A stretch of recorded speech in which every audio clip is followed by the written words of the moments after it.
আসসালামু আলাইকুম। যারা আমার ফেসবুক ফ্রেন্ড ফলোয়ার যারাই আছেন তাদের সকলকে ঈদ পরবর্তী শুভেচ্ছা এবং আমার সালাম। আসসালামু আলাইকুম। আশা করি সবাই ভালো আছেন। আজকে আমি একটা বিষয় নিয়ে কথা বলার জন্য কয়েকদিন আগে থেকেই ভাবতেছি যে আপনাদের সাথে এই ব্যাপারটা নিয়ে একটু শেয়ার করি। তো প্রথমেই আগে বলে নিচ্ছি এই ব্যাপারটা যদি আমার সাথে আমার মনে হয় এই কথাগুলো আমার মতো লাখো মানুষের মনের কথা হবে মেবি। যদি আমার এই কথাটা আপনাদের সকলের যদি ভালো লাগে এবং মনে হয় যে না এই কথাটা হলো আমার মতো আপনাদেরও কথা, তাহলে এটার সুন্দর একটা সমাধানের পথ যদি আমরা বের করতে পারি।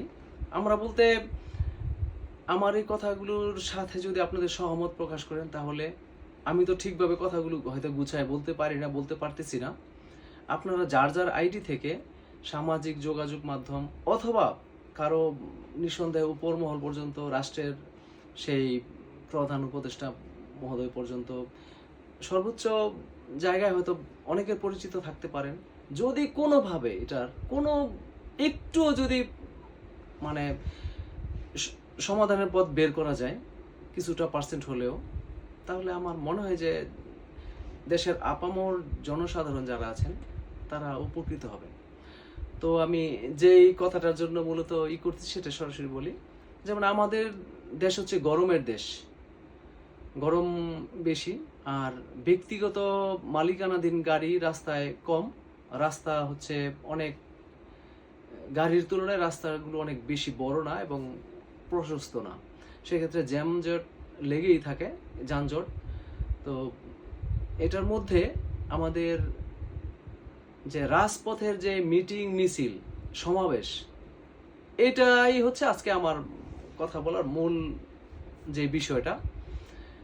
আমাদের দেশে কিছুতে কিছু হলেই রাজপথ, ছাত্ররা রাজপথে আন্দোলন করে, যুবকরা রাজপথে আন্দোলন করে, বৃদ্ধরা রাজপথে আন্দোলন করে, মহিলারা রাজপথে আন্দোলন করে, কৃষকরা, দিনমজুর, শ্রমিক, এমনকি যারা দেহ ব্যবসা করে তারাও রাজপথে আসে। এখন এখন রাজপথটা হলো যে কোনো কিছুর ইস্যুতেই মানে খুব সহজ একটা মাধ্যম তারা মনে করে এবং খুব উৎকৃষ্ট মাধ্যমে এবং সর্বোচ্চ মাধ্যম মনে করে।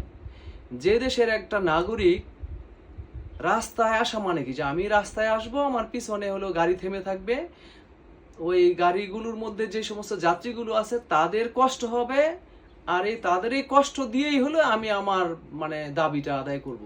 এইটাই হলো তাদের ইচ্ছা আর কি, এবং হলো এইভাবেই করে আসতেছে।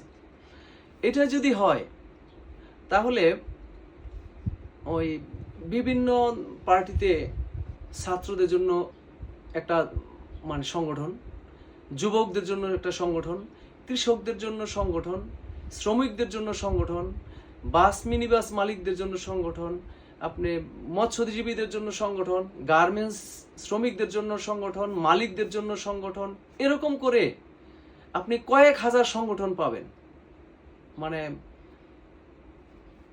এক একটা ইয়ের মধ্যে, যেমন শ্রমিকদের মধ্যে হলো বাস মিনিবাস, অটো রিক্সা, আপনি হলো মাইক্রোবাস, তারপর হচ্ছে ট্রাক, বিভিন্ন সংগঠন আছে।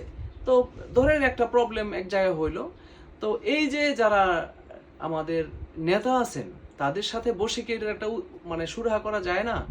যদি কোনো নেতার মাধ্যমে বসে যদি এটা সুরাহা করা না যায়, তাহলে আসলে তাদের কাজটা কি? এটা হলো আমার একটা কোশ্চেন। মানে আমার ছোট মাথা, ছোট জ্ঞান, আমি ওই এটা হয়তো আমার এরকম মনে হচ্ছে, কিন্তু সব কিছুর মানে পরেও রাস্তায় এসে গাড়ি থামায়া হলো মিটিং করতে হবে, মিছিল করতে হবে, কাদের জন্য? তার মানে কি জনগণের জন্য, আমার আপনাদের জন্য তারা এই মিটিং মিছিল করে রাস্তায় গাড়ি থামায়া, হাজারো মানুষের, লক্ষ মানুষের কষ্টের কথা চিন্তা না করে? কিন্তু তারা তো বলে অন্য কথা, তারা তো বলে যে দেশের মানুষের জন্য রাজনীতি করে, দেশের মানুষের জন্য হলো দাবির জন্য রাস্তায় যায়। কিন্তু মানে কারে মেরে কাকে উপকার করতেছে এটা তারা হয়তো জানে না, বা তাদের মস্তিষ্কে ওইটুক ঢুকার মতো জ্ঞান আমাদের নাই। আমাদের দেশে অনেক ডক্টরেট, অনেক বড় বড় স্কলার আছেন যারা বিদেশে মাটিতে আমাদের দেশের নামটা অনেক উজ্জ্বল করে নিয়ে আসেন। এটা নিঃসন্দেহে আমরা তাদের জন্য গর্ব করি। কিন্তু তাদের মাথায় এই রাজপথই একমাত্র এবং সর্বোচ্চ মাধ্যম, এইটার থেকে তারা বেরোয় আসতে পারে নাই। উন্নত দেশগুলোতে হ্যাঁ মানববন্ধন টাইপের কিছু হবে, এটা থাকবেই, এটাই হওয়া উচিত। কিন্তু আমাদের দেশে 5 জন লোক, 10 জন লোক, 20 জন লোকে যে রাস্তার মানে একটা মূল সড়ক আটকে দিই আমরা হচ্ছে ওখানে যে হলো মিটিং করি, 2 কিলোমিটার 1.5 কিলোমিটার পথ আমরা হলো হাঁটি, পিছনে থাকে হলো হাজারো গাড়ি, হাজারো, একটা মানুষ যাইতে পারে না, 2 পাশে 2 জন প্যানারে ধরি, সামনে আমরা দাঁড়ায় আসি, দাঁড়ায় আমাদের মানে বীরত্ব আমরা জাহির করি।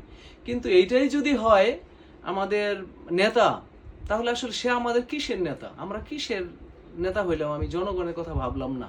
তো এখন আমার কথাতে কেউ রাগ করবে না, আমি আপনাদের কাছে ক্ষমা চাই, আমি এইভাবে বলতে চাই না। এবং হলো আমি যেটা বুঝাইতে চাচ্ছি সেটা হলো, মূল রাস্তায় আপনি কখনোই গাড়ি কাউকে আটকাই দিয়া মূল রাস্তায় ট্রাফিক জ্যাম তৈরি করে আপনি কোনো মিটিং মিছিল করেন না প্লিজ। সামনে নির্বাচন আসতেছে, এটাতে জনজীবনের এত বেশি কষ্ট হয় যেটা আপনাকে অভিশাপ দেয় তারা, প্রত্যেকটা মানুষ। ওখান থেকে আপনাকে ভালোবাসার কিছু থাকে না। যখন ওই 40 ডিগ্রি তাপমাত্রায় বাসের ভিতরে বসে থাকে, দাঁড়ায় থাকে জন মানুষ, তখন একটা মিছিল যায় সামনে, আধা ঘন্টা, 1 ঘন্টা, 2 ঘন্টা, 3 ঘন্টা জ্যাম লাগে একজন নেতার জন্য, তার জন্য মন থেকে ভালোবাসা আসার কথা না, ইনফ্যাক্ট আসে না। আমার বিশ্বাস কারোই আসে না। আসে যেহেতু ভালোবাসা আসে না, আমার প্রতি তাদের ঘৃণা তৈরি হচ্ছে, তাহলে আমি কেন ওই কাজটা করব?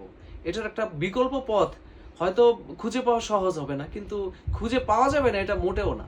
সারা দুনিয়া চলতেছে আমাদের দেশের এই রুলের বাইরে, সুন্দর সুন্দর পথ তারা বের করতেছে, আমাদের দেশও বের হবে। আমরা তো সভ্য মানুষ, আমরা সারা দুনিয়াতে যেখানেই যাই, আমি জাপানে থাকি, জাপানে যত আইন আছে আমি তো মানার চেষ্টা করি, 100 থেকে 95-98% তো আমি মানি। কিন্তু আমি ওই 70%-80% থাকলে আমি এই দেশে টিকতেই পারতাম না। এই জন্য আমি তো এখানে মানি। তাহলে আমি তো ওই দেশেরই মানুষ, আমি দেশে গেলে কেন ভালো হইতে পারবো না? তো দেশের মানুষ কেন ভালো হবে না? শুধু আইনের একটা সুশাসন চাই এবং সমাজকে সুন্দর একটা দিক নির্দেশনামূলক একটা সংস্কার চাই, একটা নিয়ম চাই।